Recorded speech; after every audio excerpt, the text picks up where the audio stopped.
Now, the Roma Wine Company of Fresno, California presents...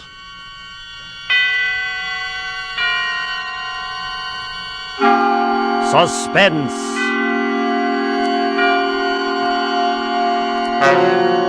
Tonight, Roma Wines bring you a suspenseful play by Dashiell Hammett called Two Sharp Knives, and starring John Payne and Frank McHugh. Suspense is presented for your enjoyment by Roma Wines. That's R-O-M-A. Roma Wines. Those excellent California wines that can add so much pleasantness to the way you live, to your happiness in entertaining guests, to your enjoyment of everyday meals. Yes, right now a glassful would be very pleasant, as Roma Wines bring you a remarkable tale of suspense.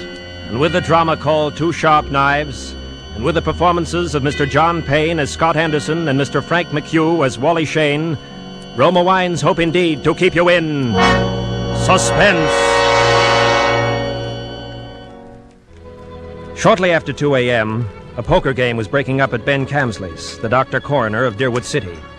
Scott Anderson, Deerwood's efficient chief of police, and Wally Shane, his easygoing assistant, were just about to leave. Oh, talk about thieves. Our own chief of police committed nothing less than larceny the way he won that last pot. Yeah, and having won it, I noticed he's losing no time in making off with the swag. Shucks, why don't you boys just break down and admit you don't know how to play like old Professor Scott here? What? You couldn't win a poker hand if it was on a punch board. It's a good thing he's chief of police. Come on, Wally, let's get out of here before these amateurs break my heart. Okay, Scott, anything you say. Where are we heading for, Chief?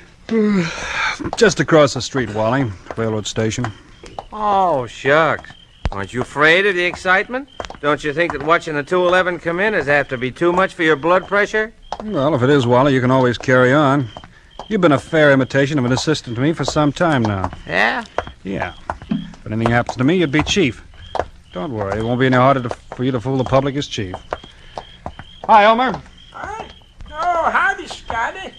Well, hello, Wally boy. Hi, Elmer. Say, it's kind of late for you bigs to be around, isn't it? Oh, I don't know. We sort of figured we'd put the town to bed tonight. How's the 211? On time? Right on the nose, Wally, right on the nose. She ought to be blowing for the bend in just about, 3 seconds now. By golly, she fooled me. She's early. That's her now. Why, you expecting anyone on us, Scotty? No, Elmer, I'm not expecting anyone. Wally and I just thought we'd mosey over and watch her come in, that's all. You know, Elmer, you can never tell who might get off, though. Jesse James or Jack the Ripper, or even your Aunt Gussie. Yeah, I guess you're right, Wally. Well, here she be. Pardon me, gents, but I gotta be rolling the wagon out to the bagel store.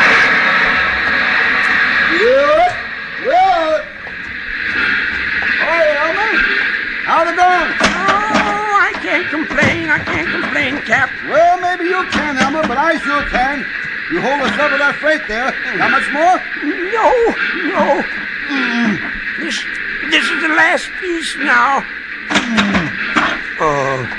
Well, there you are, Cap. It's all done. Okay, see you tomorrow, Elmer. Oh.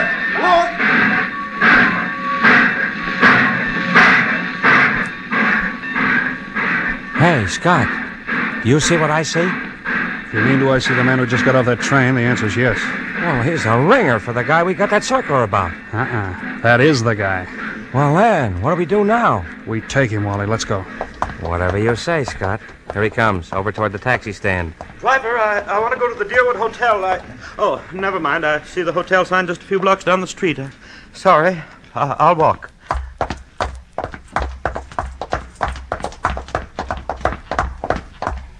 Hello, Ferman. Oh, I don't believe I... You're Lester Ferman, aren't you? Yes, I am. Philadelphia? Yes? I'm Scott Anderson, chief of police here in Deerwood. What's happened to her? Happened to who? Oh, no, you don't. If you think you can pull that sort of stuff with me, you're very much mistaken. Look. Okay, take Scott. It. You silly... Let me get a crack at that mug. Wait a minute, gentlemen. Hold it, Wally. Hold it up. Well, Ferman. I'm sorry for a moment there. I thought that you weren't really a policeman. Thanks. Guess I look almost human in civvies. Until I saw the other gentleman's uniform, I thought you were a hold-up man, Mr. Scott. Then never mind the thanks. It was silly of me. I'm sorry. Well, let's get going before anything else happens. Are you taking me to police headquarters? Mm-hmm. What for? Philadelphia. I don't think I understand you. You understand you're wanted in Philadelphia, don't you? I'm wanted in Philadelphia? Yeah. Got a cigarette? Huh? Oh, yes, of course. Here you are. What am I wanted for? Murder.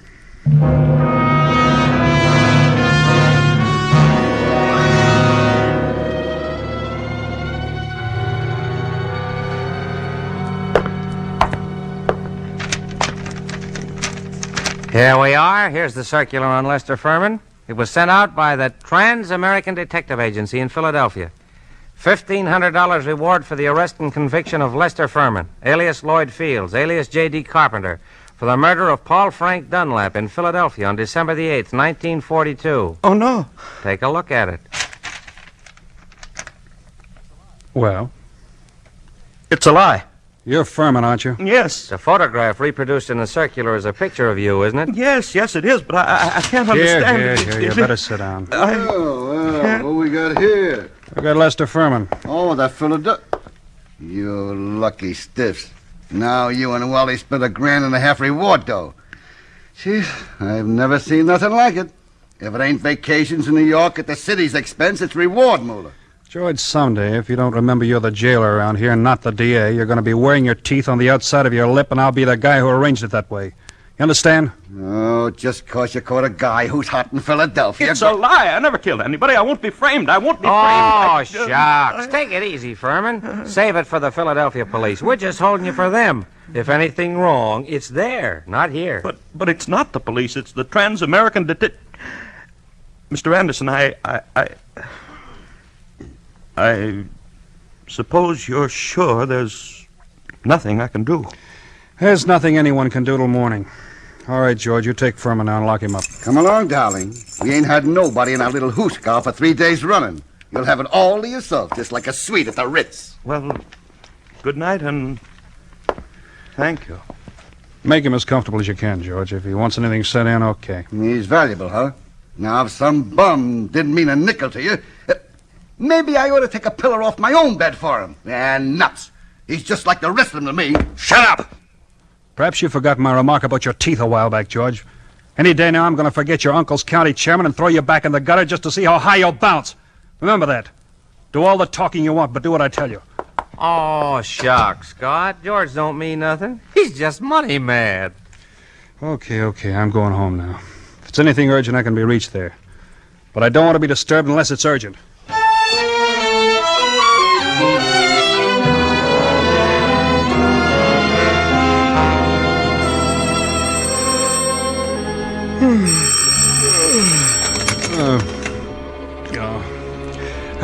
Hello. Scott, this is Wally. Yeah, Wally? Oh, what time is it? It's 5 after 6 in the morning, and you'd better come right down, Scott. That fellow Ferman's hung himself. What? Hung himself? Yep, by his belt from a window bar. Deader than a mackerel. I'll be right in, Wally. Phone Ben Camsley, tell him I'll pick him up on the way down. Oh, shucks. No doctor's going to do Ferman any good now. Well, it won't hurt to have him looked at. You better phone the county court at Douglasville, too, and file a routine report. Already did that. And what's more, hold on to your seat. The DA's on the way over. In person. The DA? I'll be there before you hang up.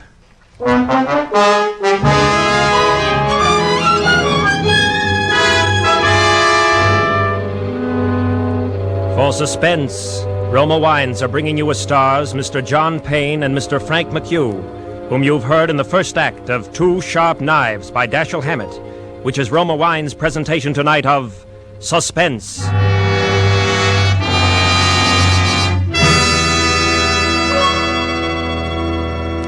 Between the acts of Suspense, this is Truman Bradley for Roma Wines. Elsa Maxwell, famed hostess, makes this suggestion for added mealtime enjoyment. It's smart, yet simple, to dress up ordinary meals. For a festive note, spread your table with a brightly colored cloth, a centerpiece heaped with fresh fruits and nuts, a basket of crispy brown hot rolls, and at each plate a glistening glassful of golden Roma Sauterne, well chilled. A most welcome suggestion from Miss Maxwell. And as you enjoy Roma California Sauterne, you'll be delighted with the flavorful delicacy of this truly distinguished table wine. Like all Roma wines, Roma Sauterne is always unvaryingly good, the goodness of selected grapes, picked at the peak of perfection in sunny California's choicest vineyards, carefully pressed, the rich natural juices guided to perfection, unhurriedly, by the ancient wine skill of Roma's famed wineries. Good Roma wines never vary, are always enjoyable, yet cost only pennies a glass. Remember, because of uniformly fine quality at reasonable cost, more Americans enjoy Roma than any other wine. R-O-M-A, Roma wine. And now, Roma Wines bring back to our soundstage John Payne as Scott Anderson, Deerwood City Chief of Police, and Frank McHugh as Assistant Chief Wally Shane in Two Sharp Knives, a play well calculated to keep you in suspense.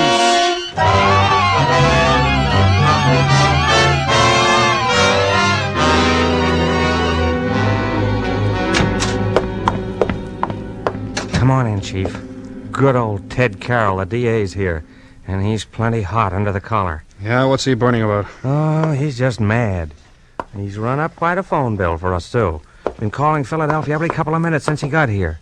What kept you so long? I couldn't get my car started. Well, let's go in. Hello, Ted. Listen, Scott, what is all this? Oh, what? This fiddly-dee, this hanky-panky. I suppose you mean Ferman. Wasn't it suicide? Sure, it was suicide. I just telephoned Transamerican, dug a guy out of bed there. They phoned me just a few minutes ago and said they'd never sent out any circulars on Ferman. Oh? They didn't want him for murder or anything else. All they knew about him was he used to be a client of theirs. I don't know what to say, Ted. I don't either. What on earth kept you so long, Scott? Car stall. Came as quick as I could. Well, what makes you so edgy, Ted? Oh, nothing. I guess it's just the district attorney in me. Oh, shucks. Gents, if you're not careful, you're liable to give the impression that you two don't like each other. Okay, Wally. I'll quit if he will. Tell me what's wrong, Ted. Well, that's plenty wrong, Scott. Everything's wrong. First, that Transamerican thing. They never sent out any circulars about Ferman. And I'll get this. I talked to the Philly police just before you came in. There wasn't any Paul Frank Dunlap murder down there that they know about. They've got no unexplained murder for December 8th, 1942. What did you get out of Ferman before you let him hang himself? Only, that he was innocent. Well, didn't you grill him? Didn't you find out what he was doing in town? Wally, didn't you? Oh, shucks. What for? He admitted his name was Ferman. The circular description fitted him. The photograph was him. Trans-American Detective Agency's supposed to be on the level. Philadelphia wanted Ferman. We didn't. But, Scott... Oh, sure, Ted, sure. If I'd known he was going to hang himself, but then if your aunt wore pants, she'd be your uncle. You said Ferman had been a client of Trans-American. Then tell me what kind of a job they were doing for him. Well, his wife left him a couple of years ago, and he had them hunting for her for 5 or 6 months, but they never found her. They're sending a man up here tonight to look things over. They are, huh? Yes. And I might as well tell you, Scott, they're going to raise plenty of trouble over this. Yeah, I know that, Ted. There usually is trouble when somebody dies in a jail cell.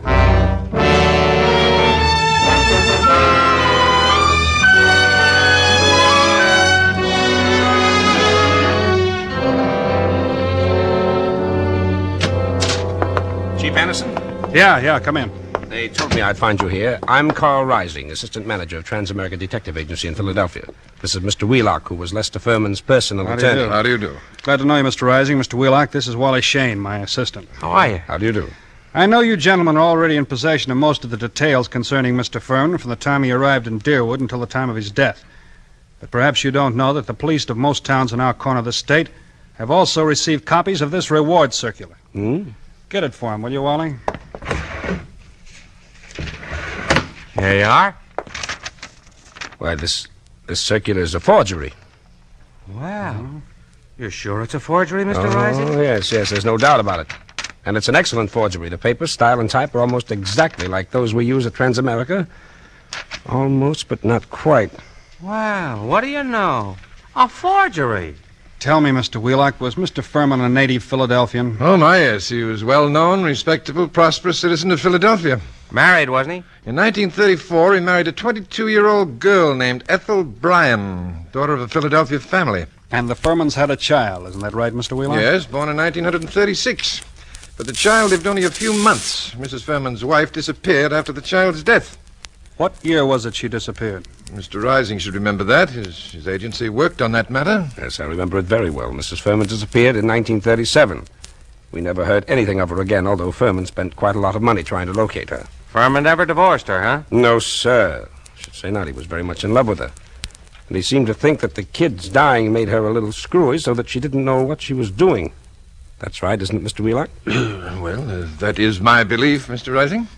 You said Ferman had money, Mr. Wheelock. How much did he have, and who gets it? I should say his estate will amount to perhaps $500,000 left in its entirety to his wife. His wife, huh? That's quite a handy sum for anyone to have, huh, Wally? Yeah. Tell me, do either of you know why Ferman came to Deerwood? No. Oh, shucks. You were his attorney, Mr. Wheelock. Don't you know if he told his servants or his office employees or someone why he came here? I know of no one of whom he told, and I can't see that these questions of yours are getting us anywhere. Why do you persist in asking them? Because, Mr. Wheelock, everything shows that somebody framed Ferman into the Deerwood jail. And that frame-up drove him to suicide. Nothing shows anything else. And there has to be something else. A lot else. Well, Chief, what do we do now? I'm going across the street to Fritz's undertaking parlor. Maybe I'll find something else there.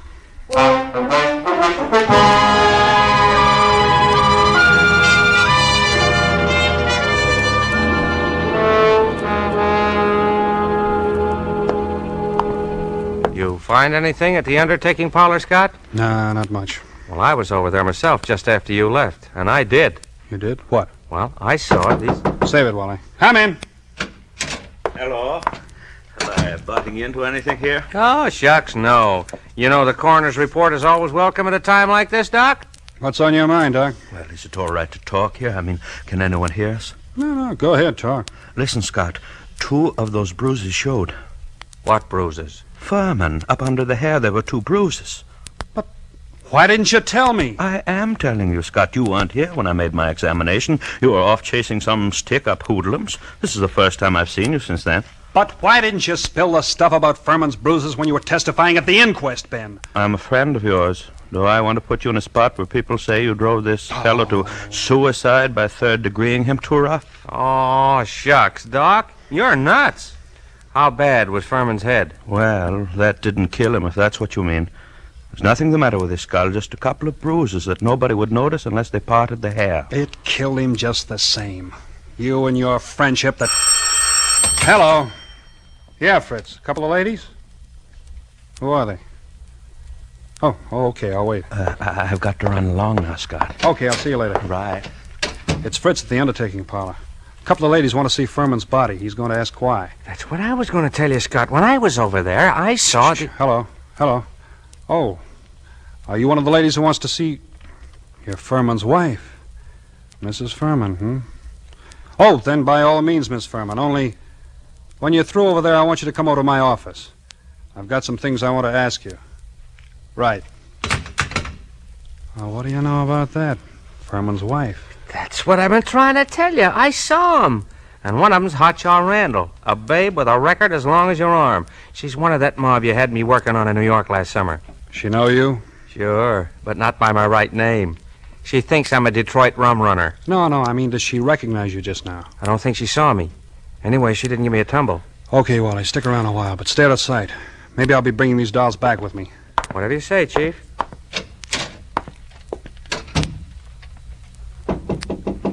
Come in. Chief Anderson? That's right. Mrs. Ferman? Yes. This is my friend, Mrs. Crowder. Mrs. Crowder. Thought your name was Randall. What do you care, Chief? I'm not hurting your town any. Okay. Now, before anybody says anything, I want to tell you something. Ferman didn't commit suicide. He was murdered. Murder? My husband murdered? We got alibis. We were in New York. We can prove it. You're likely to get a chance. How'd you people happen to come down here? Murdered. Who's got a better right to come down here? She was still his wife, wasn't she? She's got a right to look out for her own interest, hasn't she?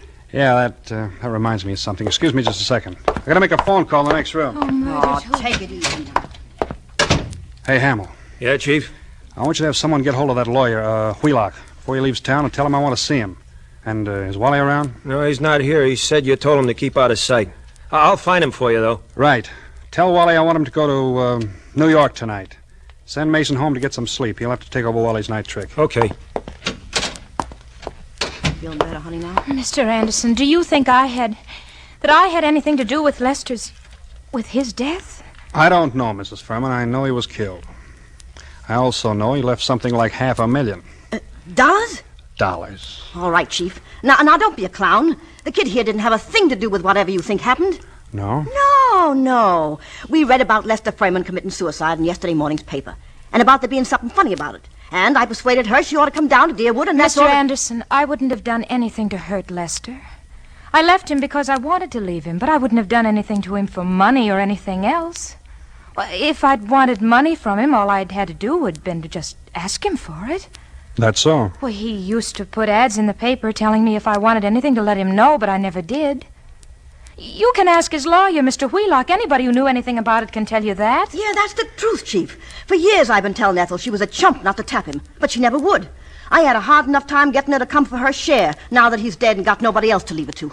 I wouldn't have hurt him. Why did you leave him then? Well, after the baby died, I just... Hey, excuse me. Oh, yeah, Hamill. You gave Wally the message. Yeah, I want him to go to New York tonight. Okay, where is he, home? He is home, Okay, thanks. This circular's what got your husband in the jug, Mr. Ferman. Did you ever see that picture before? No, Why, that... It can't be. It's a snapshot I have. It's an enlargement of it. Who else has one? No, nobody that I know of. I don't think anybody else could have one. Have you still got yours? Yes, I don't remember whether I've seen it recently. It's with some old papers and things, but I must have it. Oh, Mrs. Ferman, it's stuff like this that's got to be checked up. Neither one of us can dodge it. Now, there's two ways we can play. Yes.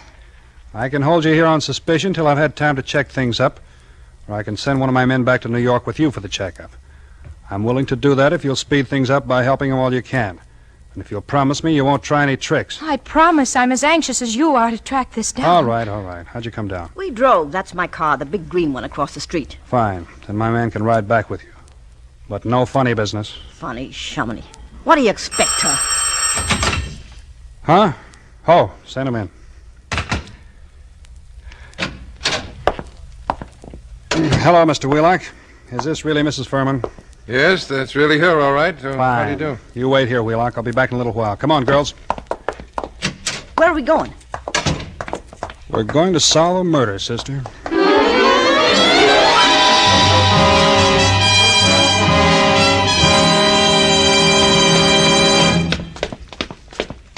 Who lives here? Wally Shane, my assistant. He's the man who's going to drive you to New York tonight. All right? Here we are. Wally? Who is it? Scott, Wally. Oh, come in. Ladies first. Harry! Hello, Ethel. You two know each other, huh? Well, shucks. We just sort of... Don't reach for that gun, Wally. I've got you covered. I guess you win, Scott. I guess I do. Why didn't you get out of town, Wally? No, it's Harry. You must have known when you saw these two women. I did. But when Hamill phoned and said you were going to send me to New York, I figured I was getting a break. You fooled me plenty on that one, Scott. Yeah. You gonna come along nice and quiet, Wally? Oh, shucks. Why not? Okay. And I'm afraid I've got to say it.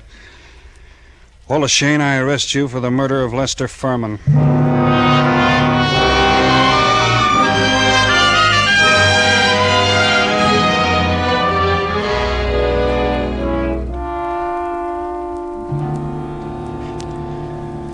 You, comfortable in here, Wally? Can't complain. For a cell. Say, Scott. You didn't just stumble on all this, did you? Nope. Ferman had to be murdered by a copper. Only a copper would know reward circulars well enough to make a good job of forging one. Only a copper, one of my coppers, would be able to walk into Ferman's cell, bang him across the head, and string him up. When you told me you knew the Randall woman, well, there it was. What got you like this, Wally? Oh, shucks. What gets most saps into jams?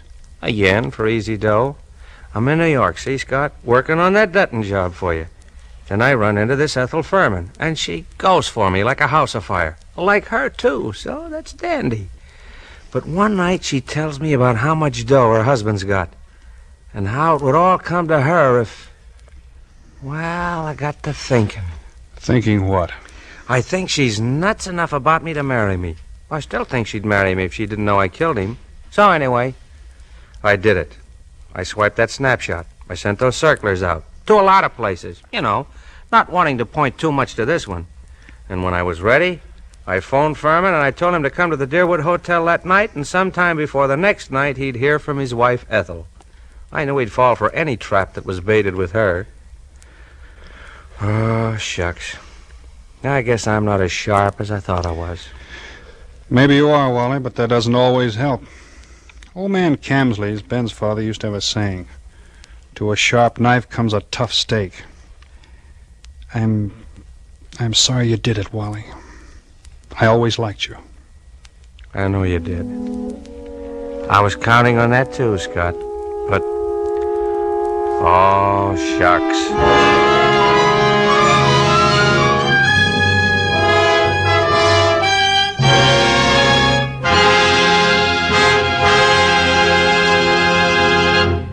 And so closes Two Sharp Knives, in which Roma Wines have brought you John Payne and Frank McHugh as stars of tonight's study in Suspense. Suspense is produced, edited, and directed by William Spear. Before our stars return to the microphone, let me say a word for Roma Wines, the sponsor of Suspense. Elsa Maxwell, noted authority on smart entertaining, has this suggestion.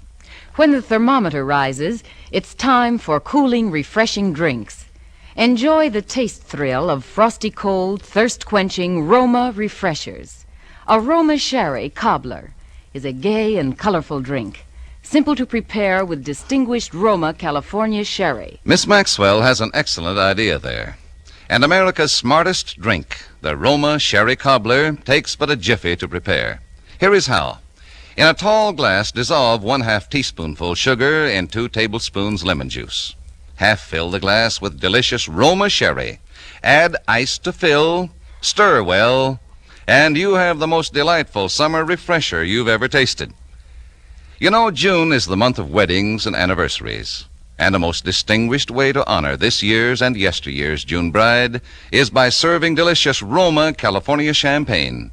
Its delightful pale gold color, distinctive dryness, tell you that here is a truly fine champagne. Roma champagne. No better way to say happy days ahead than with Roma champagne. This is John Payne. I'm sure I speak for Mr. McHugh, too, in saying how delighted we have been to be invited to appear on Suspense. Before Mr. McHugh brings you a message from our government, I would like to pass along to you the billboard for next Thursday's half hour of Suspense. It will star that polished and sinister actor, Clifton Webb, in a radio play based on John Dickson Carr's novel, The Burning Court. Okay, Frank, take over. The Battle of the Pacific has moved into high gear. Our fighting men are doing more than their share in this big second half of our fight for victory. The current 7th War Loan Drive is an opportunity for you to do your share. The money you invest in war bonds now will increase in value. Will be your ready cash for tomorrow. Buy those extra war bonds today. John Payne will soon be seen in the 20th Century Fox Technicolor production, The Dolly Sisters. Frank McHugh can soon be seen in State Fair from the same studio. Next Thursday, same time, Mr. Clifton Webb will be your star of Suspense.